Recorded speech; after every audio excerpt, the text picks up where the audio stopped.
Okay, let's get a sound check. Check, testing. Brian, Check. Testing. Check.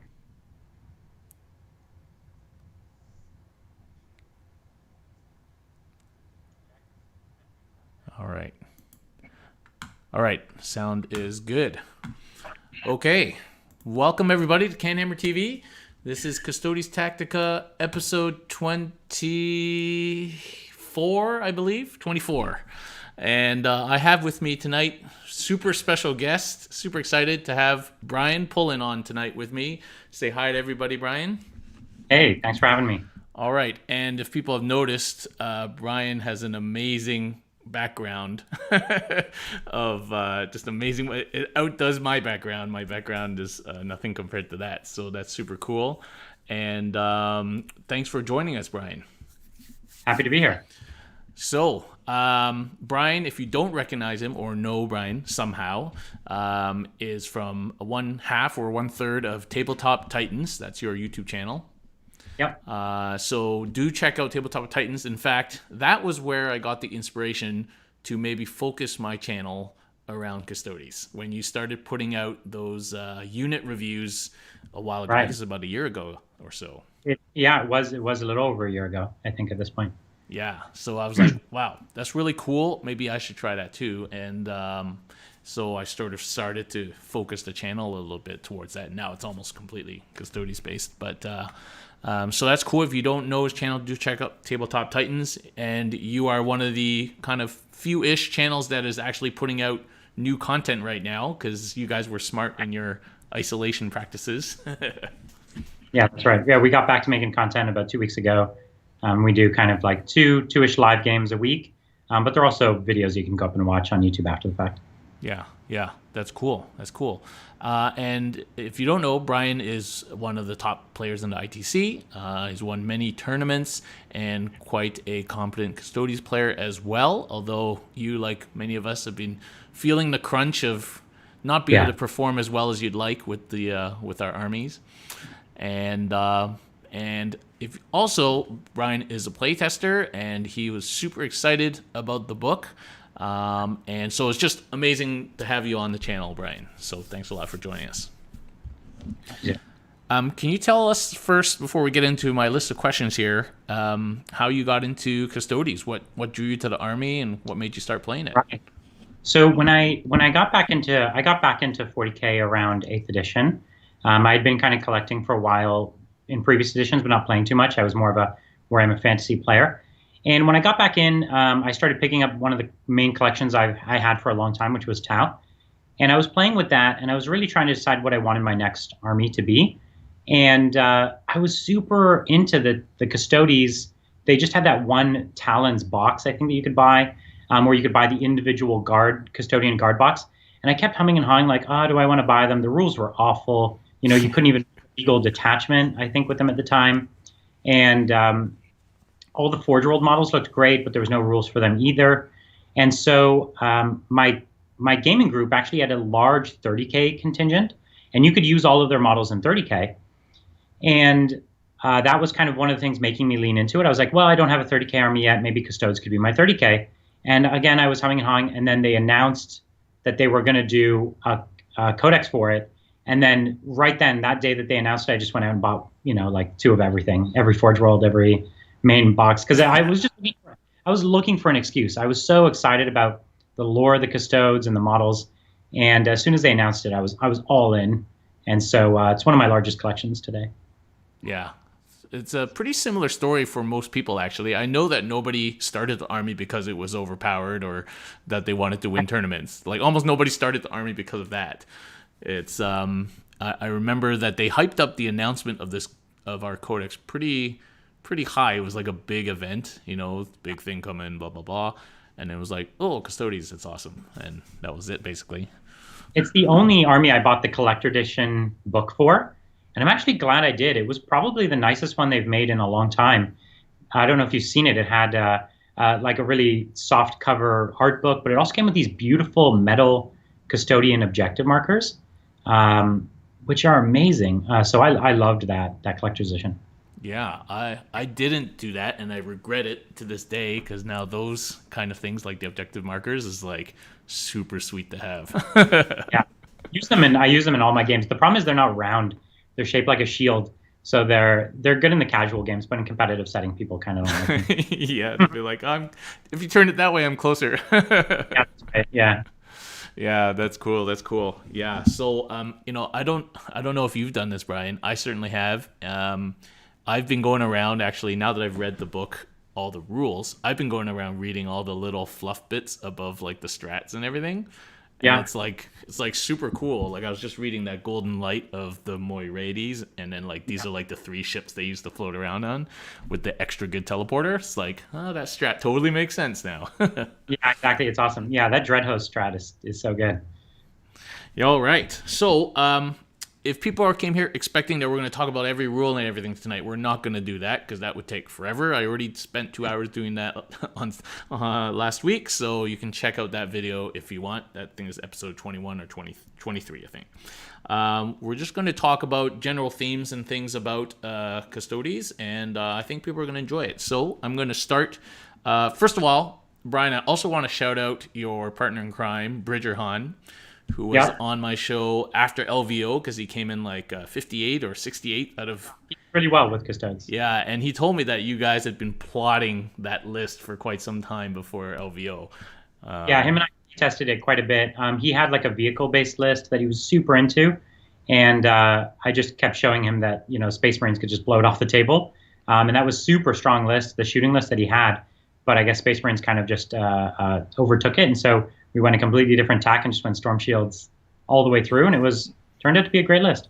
yeah, he did really good. And it was really interesting hearing about how he survived the Marine because he played like 4 out of 6 games against Marines or something too. Most of us did at LVO. That's true. That's true. So in isolation as a collection of rules, not really talking meta or 8th or 9th edition, what do you think of our book overall? Well, I think especially with the War of the Spider book, the Custodes have just some of the most amazing capabilities, some of the most amazing durability and combat output. And really, on paper, they look really, really fantastic. There's a lot of nuance that make them challenging on the table, but I think they have all the makings of an army that could be absolutely top tier. Yeah, yeah. I think, as you say, I think you shouldn't take any book just in like pure isolation. But if you're just Right. looking like rule for rule, we got some good rules. Yeah, the army's still a little like points expensive for what they do. You can easily draw comparisons to, I suppose, the most egregious would be Space Marine equivalents. Like aggressors with, decent save, T5, 3 wounds, good combat, things like that, and the points don't look amazing. But it's the Custodes' ability to layer on strats that make them amazing. And today that's been hard because you just haven't had the CP. But in the near future, it's going to be very different. So, what do you think are some of the main weaknesses that we had before that have been well addressed in this book? The army is super fragile to shooting, right? Like anybody with any effective, high quality shooting can put down your key units before they get into combat. And that's been pretty challenging to deal with. And so there's some really good strats that solve this in this book. I'd say there's two kinds of themes. One of them is the theme of delivery strats, new ways to get into combat safer, faster. And you talked about the Golden Light of the Morays. That's a great one. It allows you to charge in more effectively, makes coming in from teleport more reliable. The other class is just purely defensive strats, things like half damage on Dreadnoughts, or ignore AP 1 and 2, or can't be wounded on anything but 4 up. Those kinds of things are also very effective. So the combination of those two, I think, really go a very, very long way. Yeah, I'd agree for sure. Some key weaknesses was maybe at first we were okay. Like it's fairly hard to take down a unit of 6 Terminators or 6 or 7 bikes. Like back then when bike spam was the thing, like it would take quite a lot of shooting to take those guys down, and it felt like you could get there fast enough. But as the game more recently got super lethal, Right. It just like every like troop unit would just take you down. Like it was getting very depressing. Yeah, exactly. Everything could take you down in the shooting phase, the combat phase, the psychic phase, Overwatch phase. You'd start losing custodes. It was just too much. So yeah, there's the other. I'd say the other big thing is the custodies are historically slow. I know even we have things like the bikes, but the bikes aren't even that fast, right? They don't advance in charge or anything, and the army's speed means that it has to spend more and more turns in the open, and faster armies could just run circles around it. Like an Eldar army would never have to engage you in combat. They would just run around shooting you. And again, the speed is addressed in the book by making Deep Strike a little better, more than anything. But really, the speed issue doesn't get addressed until ninth edition. Were you surprised? Some people were a little bit salty, let's say, that we didn't get any kind of advance in charge on any of our units. Yeah. Some people wanted our bikes to be at advance in charge, which would have been crazy, but That nobody got an advance in charge or a fallback in charge sort of thing. Do you think that was kind of intentional to kind of limit us to that kind of play style, or it's hard to know, I guess.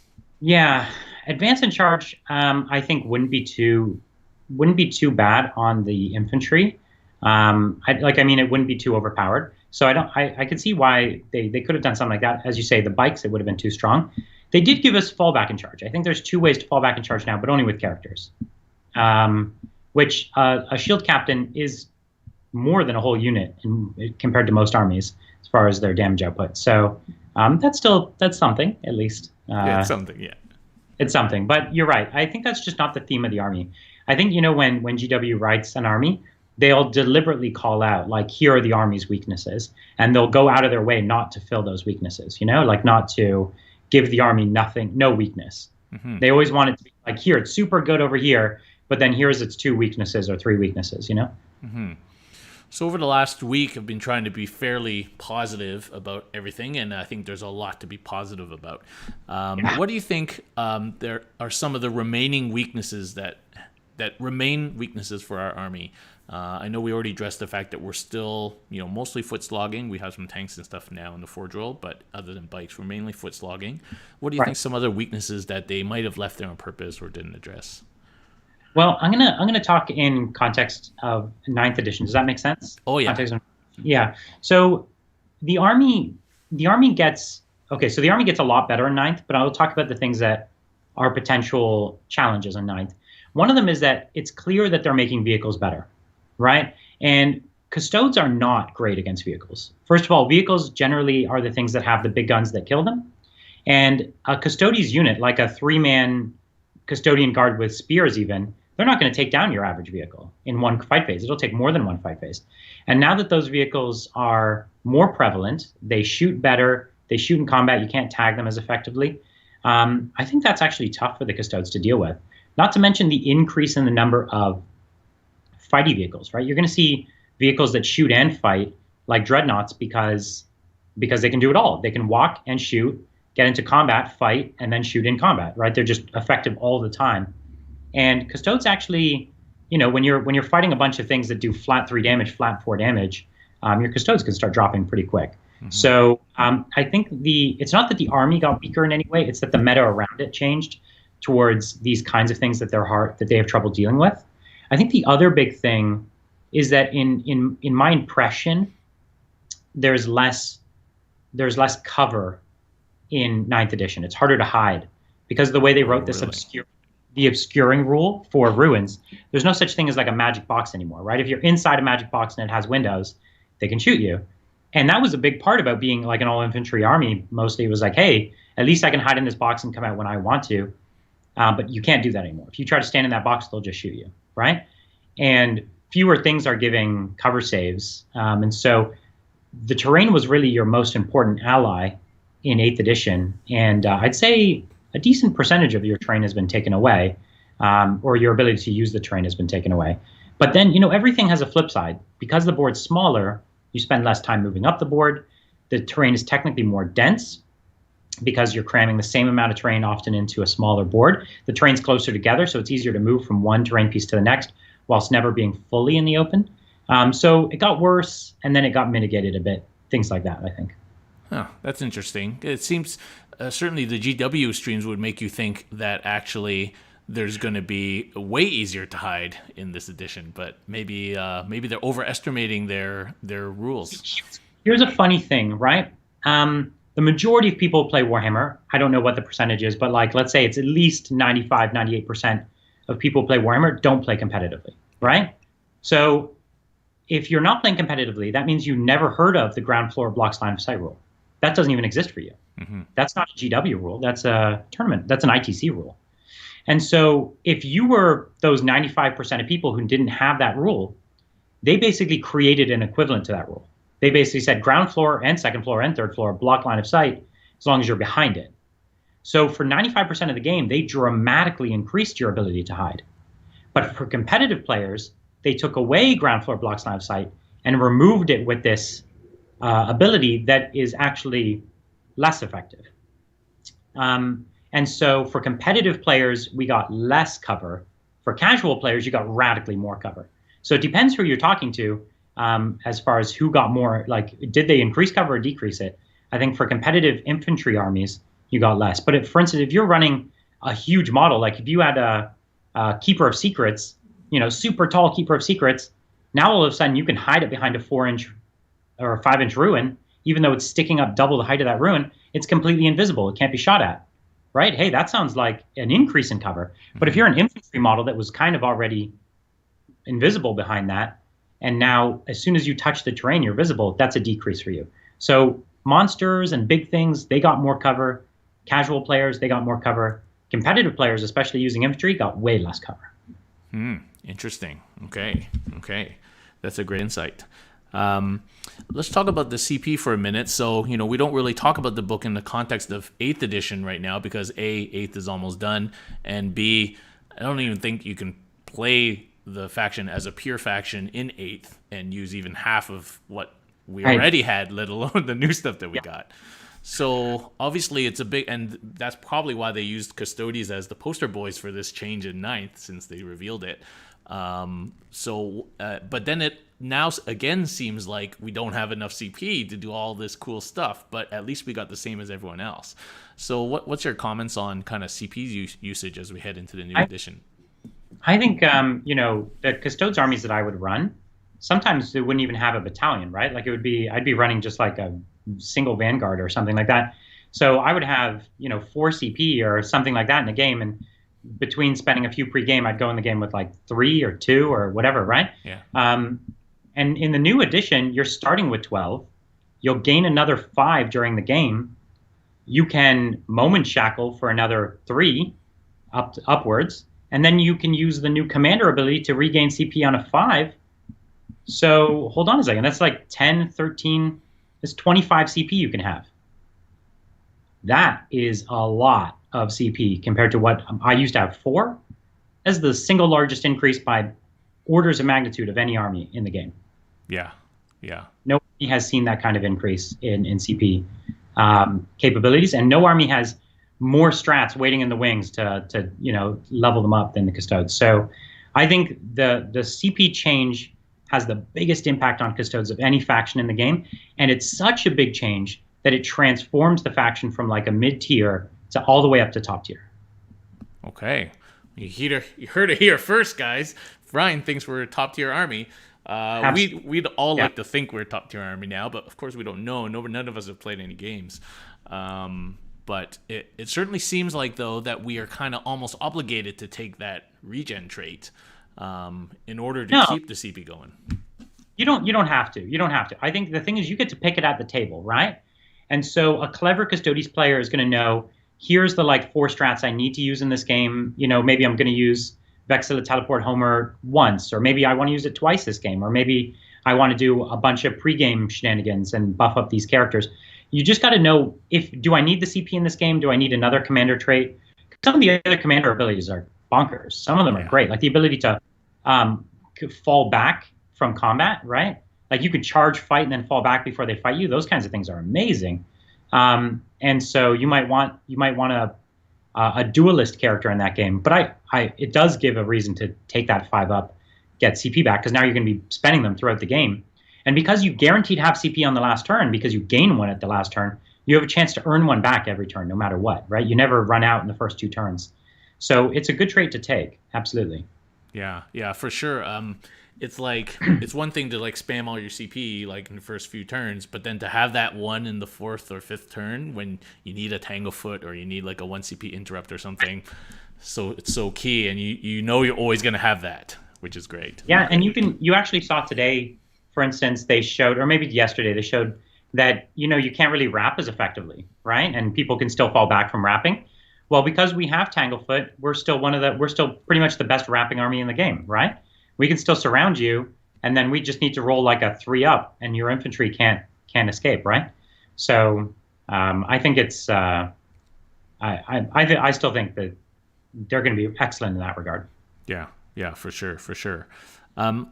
Some of these other things that we've seen now recently, so the change to Overwatch, the fact that when you charge, you have to make it to every declared unit. They've revealed some pretty big, the character rule change. They've really revealed some big changes in the last kind of week. How do you think those kind of things influence our ability to impact the game? Yeah, I think nearly everything they've shown off impacts the Custodes.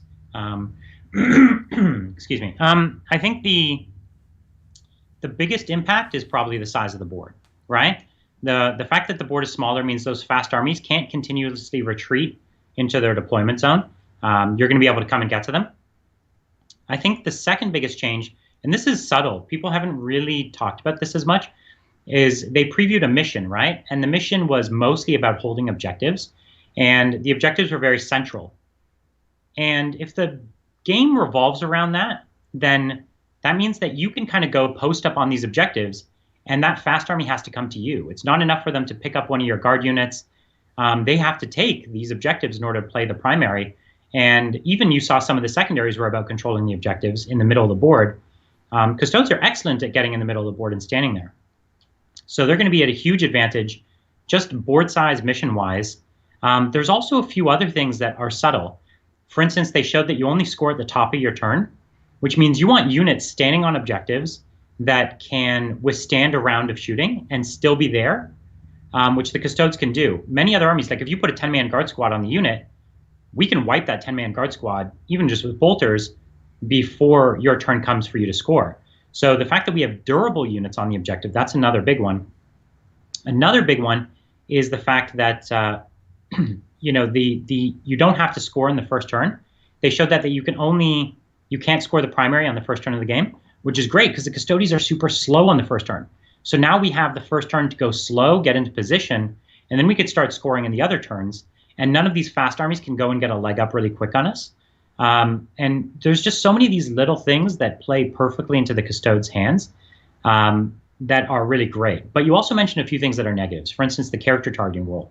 Often Custodes characters want it to be off on their own and being independent units. Well, now they're going to be targetable if they're not within 3 inches. Secondly, even if they are within 3 inches, it has to be a unit with 3 or more models. Mm-hmm. And a lot of Custodes units only start with 3 models. So if you lose one, all of a sudden that Vexilla can be shot if it's standing next to only 2 Custodian guard. And I feel, honestly, that almost feels a little unfair because, we pay more for a single Custodian unit or model than most people pay for a whole troop unit, right? Yeah. And so I don't know. I think they should do something to fix that so that a single Custodian could block for a character. But either way, our characters are pretty tough. They can take it. But it does mean that the Vexilla, which you're trying to get to the middle of the board, is a lot more fragile now than it used to be. Yeah. I know people are already talking about how can I run my Telemon beside my character so we can tank wounds for it. I think that's a brilliant idea. I think the Telemon is an auto-include in every single 9th edition list. And I think both the double fist Telemon and the 1 fist, 1 gun are both really excellent options. Yeah. We had this running meme in the Discord channel with some guy throwing his Telemon in the garbage back in the last summer when it kind of got triple hit and got toasted. Right. And so now everyone's super excited about their Telemon again, 2 or 3 Telemons, and because they've got just so many good changes with the book and with 9th edition coming up. So yeah, I love the Telemon. I have 2 of them. I have one of them beautifully done with a double fist. Actually, it's right here. I'll grab it. It's here. You can see it. Show us your Telemon, man. It's super. Here, I'll hold it up to the camera here. You can see he's kind of in this boxer pose. Oh yeah. So he's coming for you. And you know, I always knew one day he'd be great, and his day is coming. Yeah, that's some Telemon porn for you guys. I love the Telemon. Yeah, it was instant in my list, and I've not lost that shine over the last week. It's just every situation. It seems like Telemon has the answer for it, which is great. Yeah, it is. It's the answer to every situation. They also haven't previewed a few other rules, which I'm not going to leak here, but I'm going to definitely tell you that there's other reasons why it's better. Really? Yeah.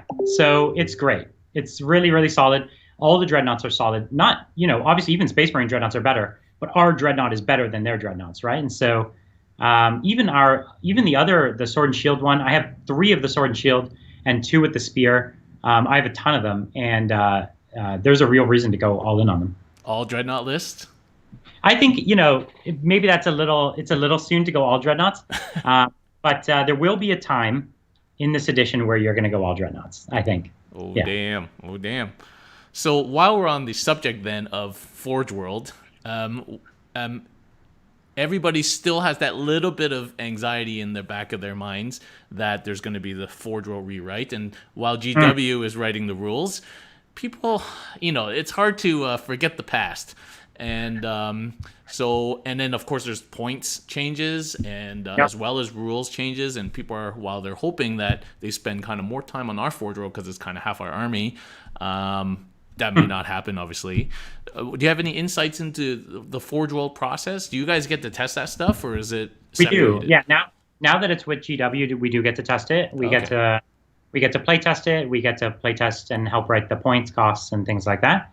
And so that'll come at some point. I don't know when, but yeah, it'll be good. You know, they want to make Forge World great. They don't want it to be broken, and it has been. I don't think the Custodes models have. Well, the Caladius was broken for a while, but they don't want anything outlandishly amazing. But they don't want it to be awful, right? And one of the things that I think is really, really important to look at, that I think, you know, when I was looking over War of the Spider, is you notice in the strats in our book, a lot of times they named specific units instead of types of units, right? And so the strats don't work on Forge World models. But a lot of the strats that are in War of the Spider actually work on Forge World models. Yes. That's really crucial. That now I actually don't know if they did that deliberately or not. But for me, that's a huge change, that now all of a sudden I can use these strats and bring the Forge World models and give them these buffs as well. Like, I got to think they did it deliberately, because they used to say Alaris and now they say Terminator. Right. We only have one really crappy Dreadnought in our codex, but we have these rules for Dreadnoughts. Like, what are you going to do with a Venerable Contemptor and with +1 attack and reroll charge, right?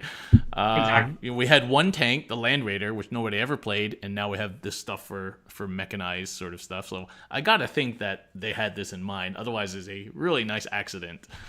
They definitely had it in mind, in the sense that it was definitely play tested.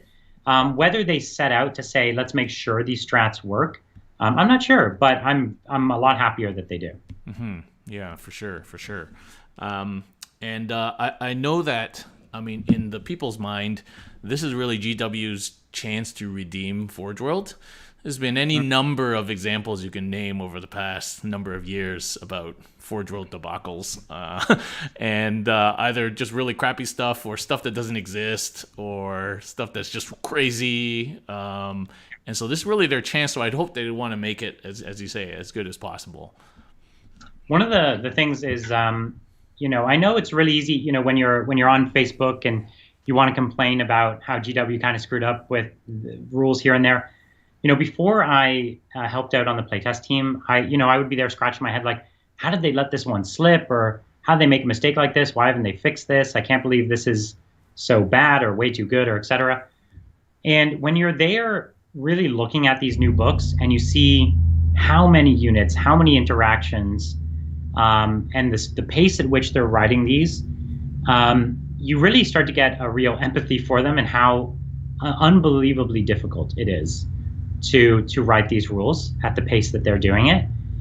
It is unbelievably difficult. And you could say, hey, this is an obvious error. And it's like, yeah, okay, that's an obvious error. It is, but at the pace at which you had to go over all these books, you're going to have errors like that. And I'm actually frankly surprised there isn't so many more. It's a very, very, very, very difficult process. Yeah, I think everybody likes to get salty about these things. But I think if you have a moment of clarity to step back, you'll realize how big this game is, how many units there are, how many rules there are, and that there's going to be mistakes, right? So I think that's a great insight. All right. What do you think that people might be overlooking that is going to be really good? So Dreadhost sticks right out as the obvious, and maybe some of the other ones seem strong as well. There's some very powerful traits that we'd all love to try out. What do you think that people might be overlooking? That's a great question. You know what? Or is it all good? Yeah, it's all good. I think this is a hunch I have, and I've play tested a handful of times, but I'm not definitive on it yet. I think that transports will be more viable than they were previously. The Custodes transports, the best transport, unfortunately, for the Custodes will remain the Land Raider, even though the Chronos is a lot cooler. I still think the Land Raider is going to be a little better. And I actually think that that's going to be a more viable thing to see in some Custodes lists, is actually see some of those, because the way the game can, you just kind of need to get to the center, stay there, be really tough. You want to force your opponent to have to come to you. If you just get like a tough unit of Terminators in a Land Raider, it's sitting on that center objective. It's really hard to pop open that Land Raider, especially if it's like half in cover or something. And it forces them to come to you, and then you've got your fresh group of Terminators jumping out, more teleporting in the back or something. I think it might be viable. Mm-hmm. So I've never seen anyone really run the Land Raider, but I think it's a little more interesting than it was before. So I'm kind of into that for 9th edition. But for me, really, the typical kind of back of the box Custodes army that has, a handful of troops, handful of Terminators, some characters, a Dreadnought or two, that's really going to be what makes the best army, I think, is just having a few of those, bit of everything, few tools, couple really hard hammer units. Most of the armies I'm playtesting right now for 9th have a double Alaris bomb. It's 12 Alaris. And that's been unbelievably good. I do like that. Yeah, so I had to use my 6 Alaris and Bridger's 6 Alaris to test those armies. I'd have to get another 6. I have 6 Aquilons, but I think the Alaris are better just because of the strats. Mm-hmm. Yeah. My list before the book came out was actually, I called it the Alaris concept, and I was running 10 Alaris Terminators in eighth rules. And once you ran out of CP, though, you ran out of gas. But while you had it, it was pretty shenanigans. And now that CP will go longer, and they'll be so much more tough. The thing I've been trying to think about is the sisters as well. Like, can I make them work? And I think in 8th edition the sisters work, but I actually think in 9th edition they don't. Mm-hmm. And the reason for that is that, as I said, it's a lot harder to be hiding in a building. And now, if you think about it, if you're touching a ruin, you're basically shootable.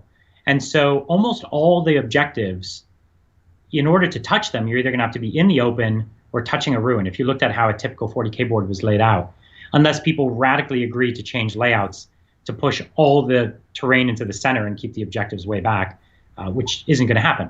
And so that means your sisters at the back of the board holding that one objective, they can just be shot at, and they're just 5 wounds, right? They're an expensive 5 wounds. And so I don't think they work in 9th edition super well, but the psychic defense they provide is really useful. So instead, I've kind of been leaning towards the Culexus Assassin now, because you can take it for that 0 CP. So that's kind of what I'm leaning towards. But I guess for ITC, that might not count. I don't know if that counts as monofaction going forward or not. But that'll be a good addition. That could be a really good addition to their army as well. Yeah, yeah. Like I agree. I've been trying to think of a way that I want to spend 50 or 70 points on a bunch of T3 3-up 1 wound girls. With only 18-inch area of effect, really, Right. even on their strats. And we have a couple of more psychic defenses now built into our own book, and I've just not been able to come up with a good way where I'm not just throwing points, into the wind. Yeah. Yeah, because it's 150 points minimum for a Vanguard detachment of them, right? And that's quite a bit. Yeah, and the cost of a Vanguard, if Yeah, I actually don't know how a Sister's Vanguard will work in ninth edition. Yeah. I guess wait for a FAQ or something on that. Yeah, that's true. So, what do you think are the top 2 shield hosts? Top 2, well, Dreadhost is the best. I think that's absolutely the case. The second one becomes kind of a toss-up because all the other ones feel like a distant second to me. Yeah, they all kind of feel like a distant second to me. I guess maybe it depends on what you want your character mostly to do, or what's That's in the right. army. Yeah, it's kind of like after that, just go with the one that is painted to match your your army. Like I could see, for instance, the what's it called, the Aquilian Shield. They have that strat that allows you to tank for a character. And I've been thinking, like, could I make that work where I prevent you from shooting my knight? Because you can tank for any Imperium character, and a knight is an Imperium character. Mm-hmm. And so I could force you to put your mega shots that you were going to put at my knight into my storm shields. That could be interesting, and it could be a good way to keep a really tough knight alive. If you wanted to pay a lot of points for an expensive knight, maybe for like a Dominus class knight. So those are the things I'm trying to cook up some schemes there, but no, nothing else jumps at me. Yeah, people have been already thought about that, and the problem is it's just one enemy unit. So if they have 2 units, then you're kind of screwed. Well, you would do it. You would try to tank whatever their biggest shots are. Yeah. Like if they had a Dominus Knight or something. Obviously, those aren't very popular these days. But if they had another big unit, that could really help. Yeah. Do you think, just speaking of Dreadhost very quickly, do you think we still need Homer? I'm of the impression that I would still prefer to Homer 1 unit and maybe Dread the other, or the other 2. Yeah, the Vexilla Teleport Homer is still a game-winning strat. It's still kind of a must-have. Like, you have to have a Vexilla in your army. It's so game-winning, right? Like, there's just certain moves where it doesn't. In a 3d6 charge, discard 1 dice, that's not that amazing. Like, you'll see how many times Blood Angels players fail it on pure 3d6 plus 1. Yeah. You're going to fail it a lot of the time. And failing a charge from Deep Strike with Custodes, especially when you were fairly confident you were going to make it, that could turn what you thought was a win into an instant loss. And so the Vexilla is just so much safer. It lets you do so many more amazing things. And now that you're not so CP constrained, the 3 CP for Vexilla is not that bad. And you could even do it. You could even do it twice. You could do it 3 times. Hell, with 25 CP, you could do it every turn, basically. I guess you could do it 3 turns of the game, and it would still be fine. So I'm super into it. Yeah. Do you think we still need -1 to hit, or can we splurge on +1 attack nowadays? Because now the hit modifiers are stacked, but it's still -1 to hit, though. I think we're going to have to feel that one out. There's an increase. Certain kinds of terrain now provide -1 to hit. And not every battlefield is going to have them, right? But they previewed this, I think, last week. The idea that like they have this, I forget what they call it, dense cover, provides -1 to hit, and so you might be able to post up in something like that if you need it. But in general, no, I don't think you need to spend the points on that. I don't know. We got to feel it out. It's still a good ability, Yeah. It helps take the edge off. Like if you have all those tanks that are no longer getting -1 to hit, giving them back -1 to hit is pretty great. The +1 attack is solid. The general idea I've had though is that Custodes, I don't know, they generally kill what they hit. And now that you have so much more CP to burn on your offensive strats, if you need to hit a little harder, just burn some CP on it. I think that could be the way to do it. So I don't know. Probably -1 to hit still probably the best one. Yeah, like I'm thinking you'd still want to give -1 to tank commanders, basilisks and all those kind of stuff. You want to put marines on 4 up, not 3 up. I think so. It still messes up Tau unless you can get those marker lights on. Stops Tesla because Necron's probably going to be big. Whereas, as you say, like we're probably overkilling actually most things that we're probably going to hit. And so, do we really need that extra attack? It feels nice though. Yeah. There's that Warlord trait that gives an aura of 6s to hit or an extra hit. Yeah. There's other ways to get extra attacks too if you want. And now you can have 2 Warlord traits in the army, so you could consider things like that. Yeah. Do you think it's going to be auto take to take the extra Warlord trait? Yeah. Yeah, I think 2 Warlord traits is the way to go. Even 2 Victor of the Blood games might even be an auto take for me. In my playtest games, I have always taken the commander ability, 2 Warlord traits, and 2 Victor of the Blood games. So I've always done it. It seemed so obvious to me, and I've always made my points back on it. So yeah, I'm into that. I'm into making these ungodly, super powerful shield captains. I think they're fantastic.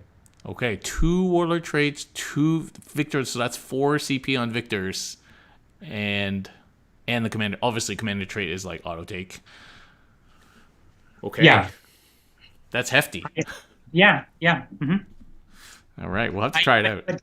You're only, going into 9th edition, like you don't need as many HQ slots, right? You only want the 1 battalion. So in my opinion, you're probably only going to have 2 shield captains. And then they can both just be fully tricked out. And often, you could take the abilities that match your matchup. If you need to have that deny, go for the deny. If you want more reliable damage, go for that. If you need to spit out extra attacks, you have all these options. It's really great. Mm-hmm. Yeah. No, that definitely makes sense. And yeah, the way you put it right at the beginning when we talked about CP, that actually we've got the biggest relative increase in available CP pool. For sure, that makes sense. So, what are your top 2 favorite new stratagems? And it can be stratagems that are just really good or stratagems that you just like.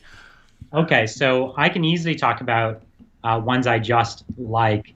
The one I like is Eternal Penitent, giving you that extra attack on a Dreadnought. I love that. I love taking that punchy Telemon, who already has 5 attacks, putting him up to 6, teleporting him in on 3d6 charge, and just letting him punch it out. I'm really, really into that. So I think that's cool. I think the problem is there's no shortage of things I really love. Keeping the Dreadnought theme alive, the Ancient Artifice, because it's still half damage on Dreadnoughts, which on the Telemon is really good. And honestly, I have no idea whether they intend to fact that or not. Mm-hmm. I'm fairly sure they might let it ride for a while and actually have it be half damage instead of only -1 damage. And on a Telemon, that's pretty big, right? That's like giving a knight half damage. Like the outcry on that would be crazy. Yeah. Well, we're going to see how bad the Telemons really get. The thing is, you can only do it to one of them, right? Yeah. So I like, even the Vengeance of the Machine Spirit to shoot with your Caladius at top profile when it dies. Right? Like, that's awesome. So you got that Caladius running around. It's already a nuisance. It's still really strong. And maybe you don't want to take 3 of them anymore, but taking 1 of them just for some fire support. And then, just surprising them with some extra shots when it dies. That stuff is great. Just great little tricks to have in your bag that people might not always see coming. Okay, so I got this thing. You tell me if you think this is a good idea, Brian. So for the first 1 to 2 months after 9th, people are going to forget the new character rule. And so what you do is you run a little Caladius tank that's just shooting 60-inch, like, character-killing pot shots at people that they forgot to tuck 3 inches beside a unit, and then boom. It's like your best sniper. Also, there's another thing. One of the things that made the Caladius really strong before was the fly keyword. It could go up on those second-floor ruins. Yeah. And the ITC took that out of the game, right? But Games Workshop hasn't put it back in the game, not to my knowledge. And so, there's little things like that. There were ITC rules that appear to be going away. and so you can find a really good spot to post up and be an amazing sniper, as you point out, right? And even if you're not sniping characters, you're forcing their characters to maybe be out of position in order to stay with enemy units. But of course, hey, if you really want to kill characters, you just do it with Alaris Terminators, right? Alaris are such good killers now of characters. Yeah, double shooting a big unit of Alaris, that'll kill anybody. Yeah, we did a test play game with I think orcs and custodes, which is traditionally really hard for the orcs. But just being able to drop down and ice their two key characters, right? Like their force field and their pain boy or whatever, like no sweat, and then going into a huge block and just a block of 30 boys and ripping them up. Such an amazing ability. Yeah, yeah. Oh man, got me too excited. So, obviously you have responsibilities like testing and stuff, but are you going to play Custodes again in ninth? And what kind of stuff are you looking to run other than, as many Telemons as you can? I am definitely playing Custodes. So as soon as ninth edition hits, my channel, Tabletop Titans, we're going to be going real hard on making content. I think we're going to do a battle report every other day, a live battle report. Wow. So we're going to do every single faction in the game within 30 days. We're going to do a full tactics breakdown on everything. So Custodes is going to be one of the big focuses in there because they're one of the big winners. But then also personally, I'll be playing the Custodes because, it's probably my second favorite faction after the Tau. And I'll be playing them a ton. And really, there's nothing that isn't viable. I'll be playing all Dreadnought lists, all Terminator lists, tons of characters, character spam. I'll be doing all kinds of cool stuff. And I think there's just the whole book becomes viable. I'll be doing lists with just huge units of wardens that I teleport in and all kinds of things. Why not? These are all super viable. So I'm really excited to see it all.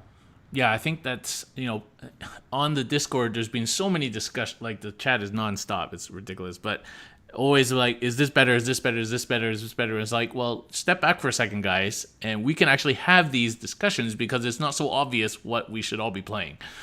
Yeah. Everything has its options, which is great.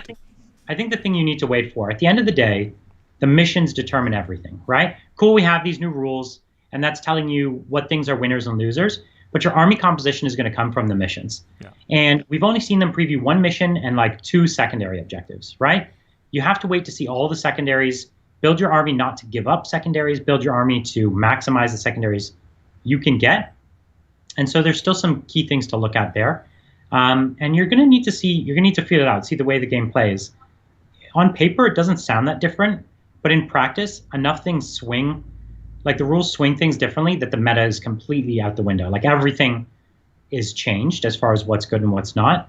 And then, of course, you have all these books that have been modifying things already, right? Like Engine of War made AdMech the best army in the entire game. And they only get better in 9th edition from everything we've seen. And so there's, things like that have already swung the meta that really haven't sunk in yet. Mm-hmm. Yeah, no, for sure. And one of the things that people are really, quote, concerned about is, of course, the announcement that everything's going up in points. And, right. Being an already expensive army, because we have few units, we have a little bit of a cushion against 1 or 2 points here and there. But people are concerned that, running 750 or, people have been trying to make lists that are purposefully smaller. I don't think that's a good way of going about it. But anyway, so people were worried about that. I think, not everything is going up in the game, right? Like they're rebalancing, but then generally they're rebalancing by going up, right? Whereas they used to rebalance by always going down so that everyone was kind of happy. Mm-hmm. That eventually got out of hand, and now everything, the game's too big. So they're rebalancing up, but only things are being rebalanced up that are too low. So we'll see what happens with the Custodes, but I don't personally think the Custodes points are out of whack right now. I think they're very expensive. If anything, I think they could come down in some places.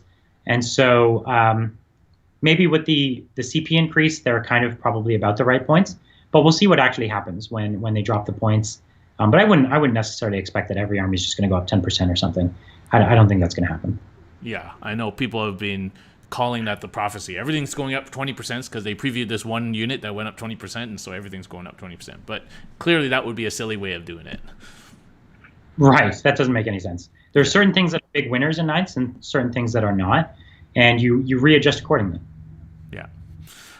All right. That's all the questions I had, Brian. I'm going to start pulling questions from the Discord, Okay. of which there are a lot, so get ready. All right. Did Trajan gift you your sweaters? Well, I wish he did.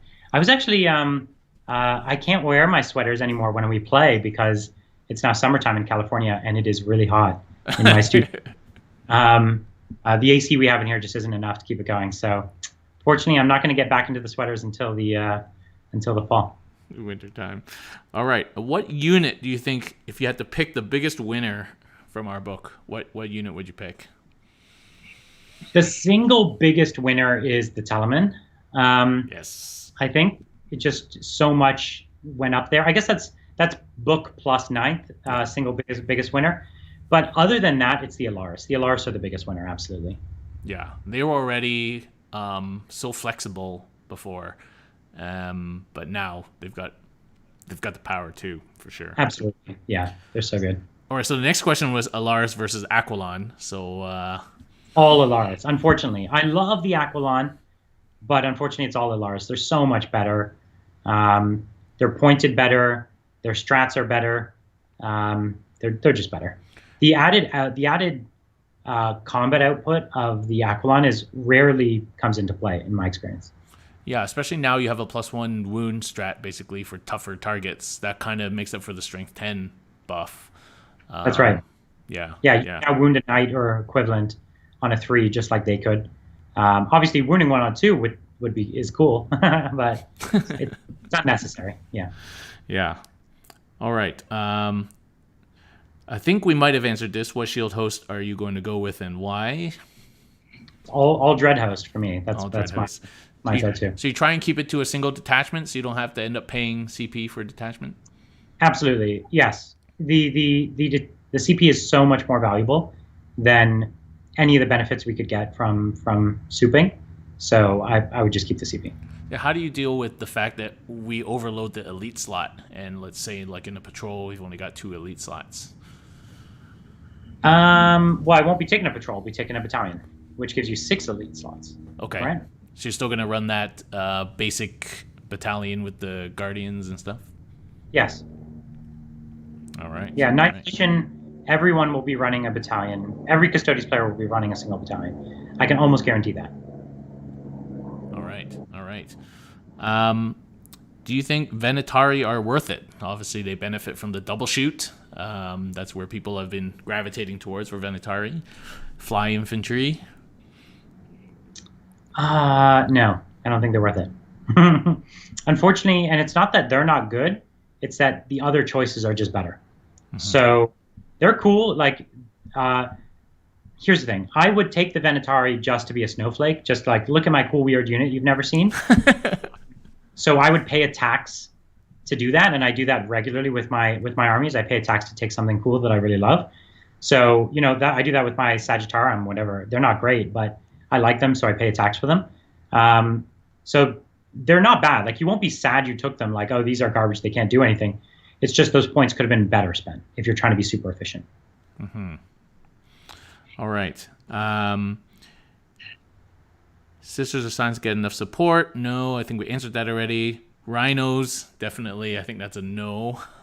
Again, trying to be my snowflake, I love the Forge World Sisters Rhino.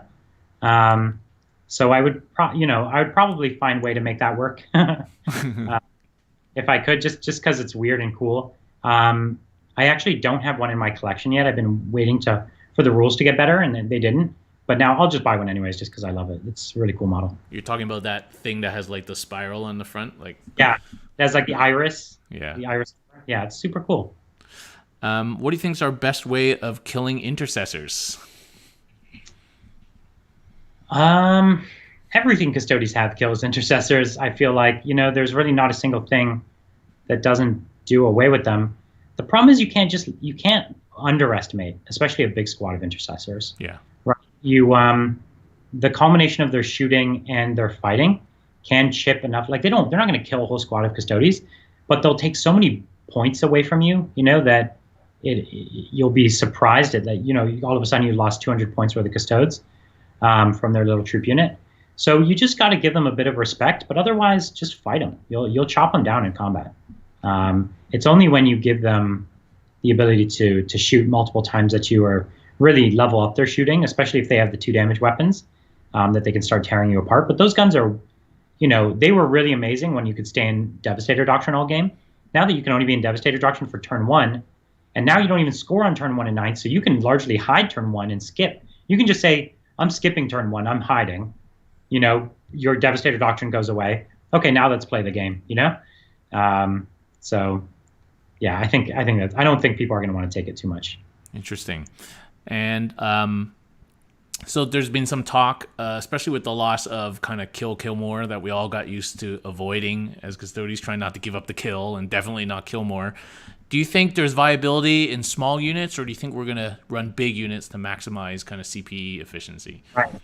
So this is actually a really important discussion for the Custodes for 9th.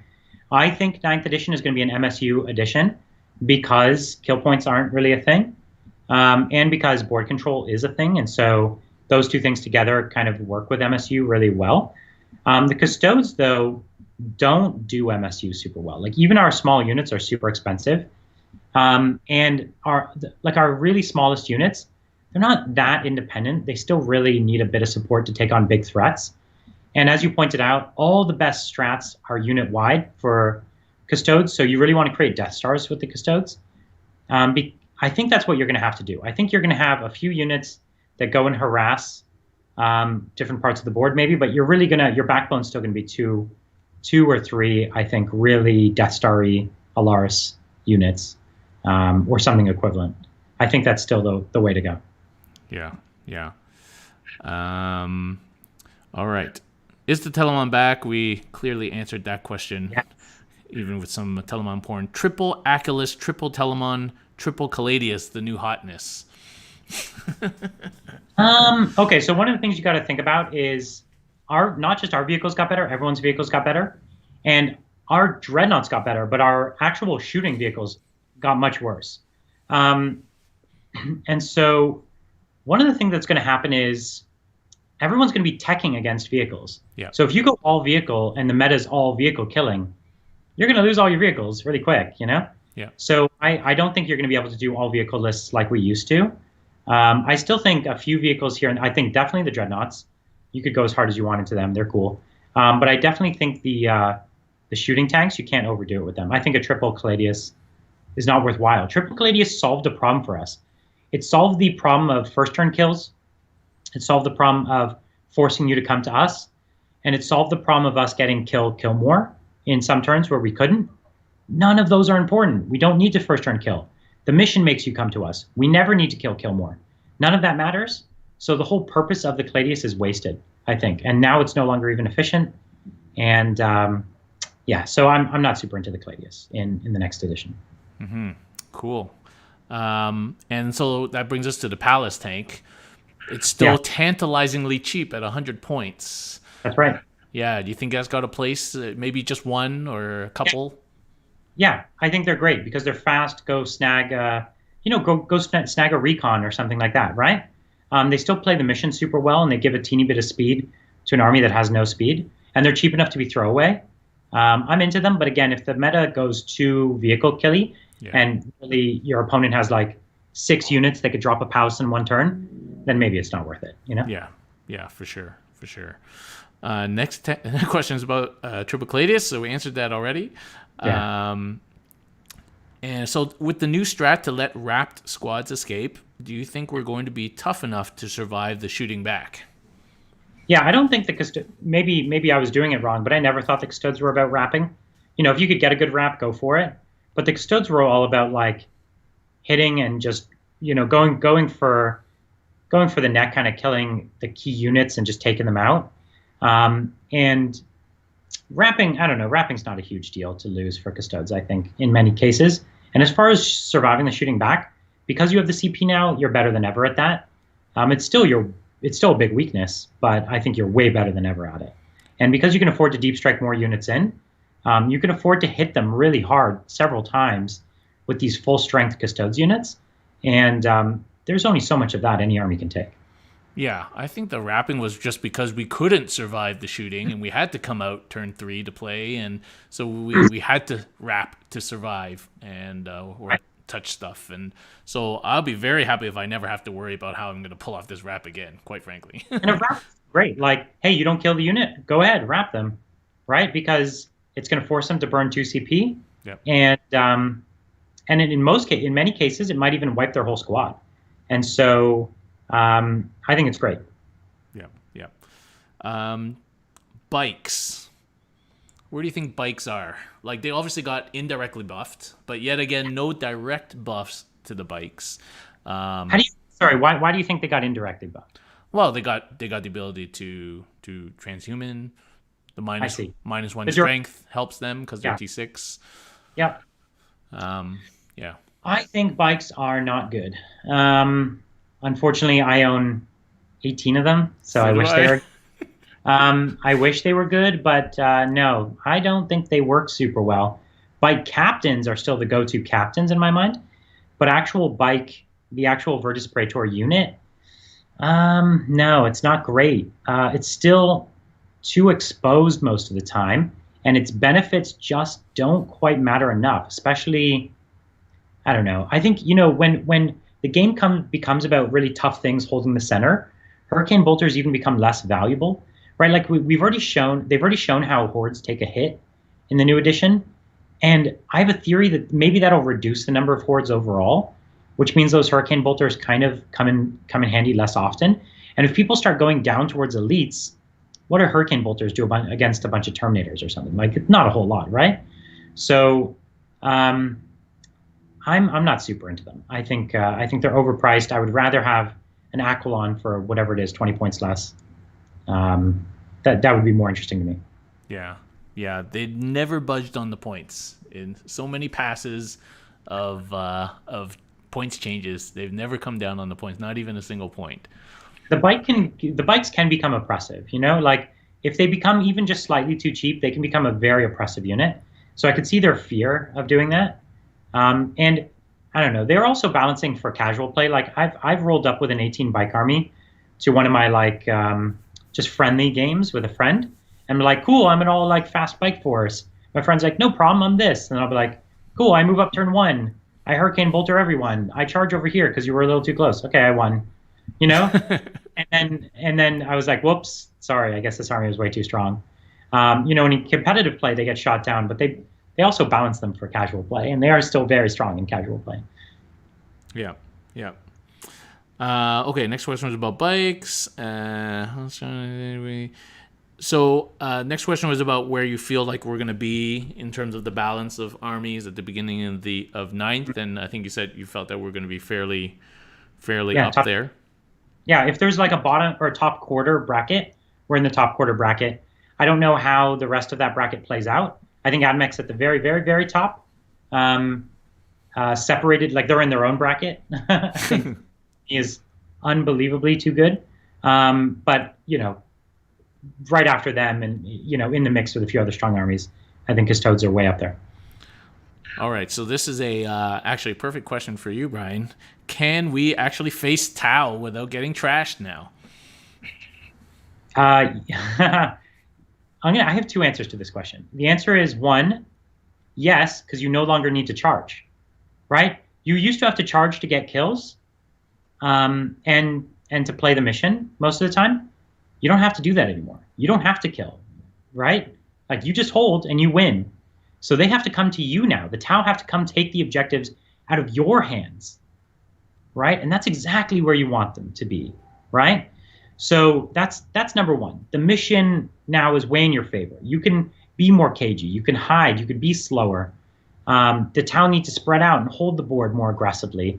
They can't just bunch up and say, you have to come to me now, because it's not how the game plays anymore.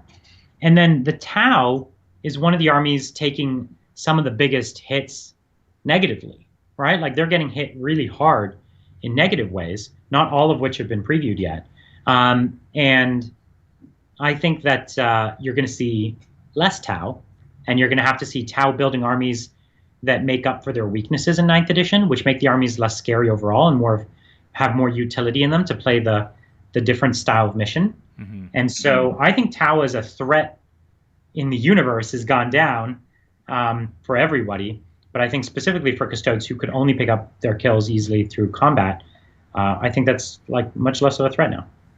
Yeah, and if you're running Terminators and you can ignore AP 1 and 2, which is most of Tau shooting, now you're back on 2-up save. Yeah, exactly. Okay, so I forgot to ask you this, and I got to ask you this. This seems like a ridiculously good stratagem. The ability to force a unit to where your enemy cannot reroll anything. That seems like the first time that's appeared in the game, as far as I can tell. Yeah, maybe it is, yeah. It seems really strong. It's reroll no hits, wounds, or damage, right? Well, all rerolls, so I guess number of shots would count. Oh, and number of shots and everything. Yeah, that's right. Yeah. And that's the Shadowkeepers one? No, it's just a general strat. Oh, the Shadowkeepers have something similar, I thought. Okay. The Shadowkeepers ignore modifiers, which is also good. Right. Oh, yeah, could ignore modifiers. Yeah, so, yeah, we're going to have to see. These days, you have these chapter masters, and you have all these detachment types that let you reroll the number of shots and things like that. Yeah. So I think it's pretty good. We're going to have to see. It's one of those things to have in your back pocket when you're up against that perfect unit that's just going to multiply its efficiency so high. Especially, when you have the -1 to hit banner and they're using their rerolls to get around it, all of that could be really, really big. If you take a super powerful Space Marine unit, you're making them forced to hit, and then they lose all their rerolls. Now you've done some real damage to them. Yeah, yeah. And I love the fact that it neuters Doom, which is one of our bugbears, and Jinx, Guide. Those are all actually indirectly neutered by this stratagem as well. It won't impact Jinx, but definitely Doom and Guide. Oh yeah, not Jinx. Sorry, yeah. Jinx is still the bane of our existence. Damn Jinx. Okay. Is Trajan still necessary? Trajan's awesome. He's the Captain General. You gotta break. I love Trajan. I love him even just the ability getting the CP back. The CP is still great. Trajan's still great. I will forever be salty that he doesn't have flat 3 damage. Yep. And now there's an axe relic that is flat 3 damage. So clearly they can make axes that are 3 damage. Watcher's axe is not 3 damage now. So I'm extra salty about Trajan, but he's still awesome. Yeah, I think when we saw that axe relic, we're like, oh, so it can happen. Yeah, exactly. Part of us feel like that Melta strat that makes you roll 2 dice with D6 weapons should have been the D3 strat that converts D3 into 2 or something like that. But anyway, don't have to get too far into that. Do you think salvo launchers have a role? Nah, not really. I think you can put one on one of your captains, especially if you give him the reroll warlord trait. The reroll damage, or like reroll damage. I think that's sometimes useful on that one because he rerolls damage in combat and in shooting. Bridger's actually done that quite a bit. He loves that tactic of like one by captain with the salvo launcher with the reroll warlord trait. And it's cute, but it's not amazing. All right. The next question is about sisters, which we won't talk about. And which armies do you think are going to be our toughest matchups? Ooh. Well, I've talked about AdMech being unstoppably good. Mm-hmm. They're going to be super rough for us, I'll be honest. They're rough for everybody. It's not that they're particularly rough for us, they're just rough for everybody. But the blistering fire that comes out of that army, and the fact that you can't tag them, you can't do anything to shut off their shooting, and their shooting comes from such durable units that you can't shoot back at them. I think that army is going to be a problem until they do something about it. To me, the place that AdMech is now is worse than Iron Hands when they first released. Wow. So, yeah, I think because there isn't tournaments going on right now, people aren't really seeing it. But that army is ruthless, and at the start of 9th, it gets so good. So that one's going to be a big problem. Other armies that are going to be an issue, I'll be honest, I don't really know. Anyone who just shoots unreasonably well is always going to be a problem, you know? I think Eldar is still fast and shoots well, has psychic, that's going to suck. Anyone who smite spams you is still going to be a problem, you know? So, yeah, those are things to watch out for. The army still has weaknesses, absolutely. Yeah. Grey Knights, I don't think we even saw the full effect of Grey Knights because that was around the time that sort of COVID hit. This sort of double paladin business. And I think Grey Knights get a huge nerf, actually. Like, their number one trick is that idea of hiding in a building and shooting through the wall. But now when they're in that building, they're targetable. So it's like my number one trick is completely gone in 9th edition, and everyone can shoot me all the time. And so, you know, they're still good, but now they got to come out and play. They can't play this cagey game with you anymore. And yeah, I think the missions have changed their army enough that we're not going to see that build too often anymore. Interesting. All right. Okay. I don't think there were any other questions in the chat. So, Brian, thank you very much for joining us and giving us these great insights. It was super great to talk to you again. I haven't seen you since the new year at Charity Hammer. So, yeah. So, thank you very much, and we super appreciate it. All right, and everybody, we'll be back tomorrow night with more Tactica, going over some of the new rules changes that we've seen over the last week. So join us tomorrow night, and thanks very much.